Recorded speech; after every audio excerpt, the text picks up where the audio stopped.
Antes que nada, muchísimas gracias por aceptar esta invitación, Ernesto. Y en perspectiva del seminario internacional que lleva por título Un poco más de satisfacción, el imperativo del siglo XXI, se me ocurría proponer dos preguntas. La primera, retomando la serie freudiana que Freud ya plantea en su Malestar en la cultura, serie que podríamos decir satisfacción, culpa y castigo. La pregunta sería qué forma tomaría esa serie en la actualidad, cómo se presentaría en la actualidad. Está muy bien situado la pregunta respecto de la actualidad, porque hay que abrir un signo de interrogación si la culpabilidad tiene el mismo valor hoy como manifestación social que la tuvo en la época freudiana. Es decir, el circuito infernal del super-yo, ¿no? Articulado por esa voracidad, ¿no?, de la satisfacción, que al pedir cada vez super-yo más renuncias, termina gozando de la misma renuncia, ¿no? El otro artículo de Freud que localizaba los delincuentes por sentimientos de culpabilidad, al revés. Es decir, hay una culpabilidad y hay que ligarla, entonces sí, a un acontecimiento para poder aliviar al sujeto de ese peso. Es lo que tradicionalmente hemos visto en las coordenadas de la subjetividad en la época freudiana y hasta no hace poco tiempo.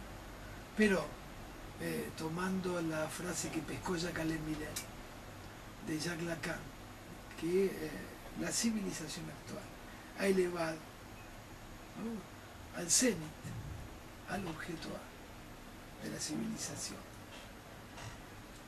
¿Qué pasa si el ideal ha sido tragado, consumido por el objeto A? Es decir, si el modo de gozar aparece en la época de una forma tan predominante.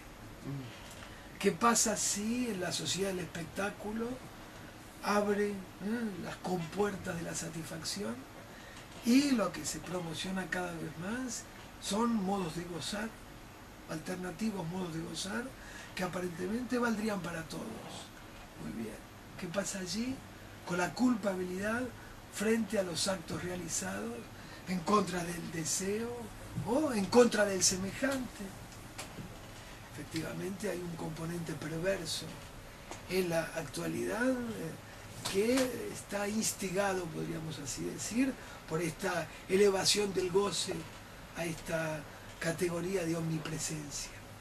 Lo que se ve en fenómenos diversos, como por ejemplo la cultura del espectáculo, como se llama, en lo que se ha llamado en nuestro país la tinelización, por ejemplo, de los medios de información. Es decir, llevar el espectáculo, la función de la mirada, a un nivel de predominancia absoluta. La televisión, hablo de ella. La televisión tiene hoy el lugar de la máquina omniguayal. Esa es la máquina que nos mira hoy y que impone en los hogares, efectivamente, sus modos de gozar. Y eso es un patrón de identificación para niños, hombres, mujeres.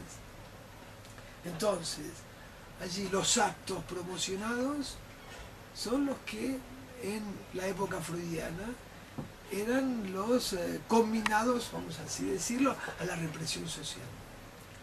Hoy se ha dado un retorno y efectivamente la televisión muestra lo que anteriormente, vamos así decirlo, reprimía a la sociedad.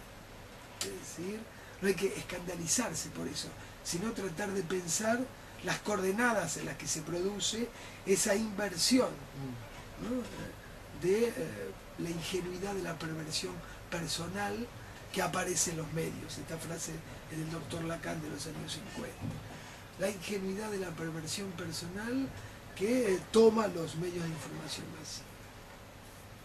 ¿Cómo hacer que alguien allí se sienta culpable? ¿No? Porque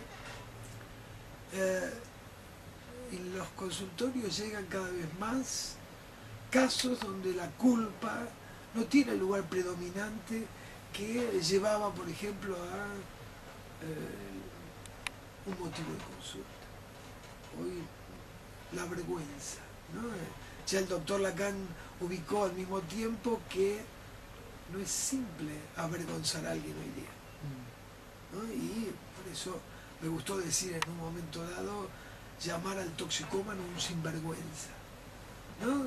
Colocando un guión entre el sin y el vergüenza, para situar hasta qué punto es difícil avergonzar a un sujeto respecto de sus condiciones de satisfacción. Pero entonces, un sujeto responsable de sus actos, y eso es lo que efectivamente promueve la práctica del psicoanálisis, hacer al sujeto responsable realmente de sus actos. El motor, en general, ha sido la culpabilidad, que es lo que se ha aprovechado la religión desde los albores de la historia. Y especialmente la religión católica ha hecho un trueque donde ha logrado, ¿no?, tantos Padre Nuestros, tantos Ave María, te libero de tu culpabilidad. Es decir, tu pecado queda en cero. Hasta que vuelves a pecar, porque esa máquina que ha inventado la religión sigue vendiéndose hoy, para utilizar los términos del consumidor en el mercado. Pero, ¿qué sucede hoy entonces? ¿Cómo se hace hoy con la culpabilidad? Por ejemplo, he notado en el consultorio algo que me ha llamado la atención. Muchos casos donde la culpabilidad no toma papel protagónico, sino que lo que aparece en su lugar es la necesidad de castigo. Es decir, accidentes. Una serie de accidentes que uno encuentra, que el sujeto que llega viene preguntando, que no sabe qué pasa, pero que se reiteran situaciones donde una y otra vez aparecen accidentes. Y cuando digo necesidad de castigo, estoy utilizando la conceptualización freudiana. Pero esto es un logro que solamente se da en los casos de que logre darse retroactivamente en cada análisis. Es decir, llamar a ese accidente una necesidad de castigo no es sino una construcción que se da, en el mejor de los casos, cuando se da en la elucidación de un análisis cuando transcurre un cierto tiempo. Es decir, ahí tenemos necesidad de castigo realizadas con determinados accidentes, que la culpabilidad solo puede ser leída retroactivamente en el proceso de elucidación de un análisis. Es decir, el camino, se podría decir, es el camino corriente, ¿no?, de la necesidad de castigo a la culpa para ubicar la satisfacción, ¿no?, que es exactamente el elemento, el trayecto contrario de la forma que se ha gestado, ¿verdad? Una satisfacción acumulada, la culpabilidad respecto a esa satisfacción, que ya sea tiene un valor incestuoso o contra precisamente el otro, que es la manera que el fantasma se pone en juego, hasta que finalmente en algunos casos se liga con la necesidad de castigo. Sabemos que no necesariamente la necesidad de castigo es el elemento central en el que culmina este trayecto, ¿verdad? A veces tenemos culpabilidad, sentimiento de culpabilidad, que a veces es consciente, donde no hay necesidad de castigo, sino que el tormento de la conciencia moral es precisamente el castigo de vivir así la vida, ¿verdad? Es curioso cómo a veces el sentimiento de culpabilidad es la misma necesidad de castigo realizándose.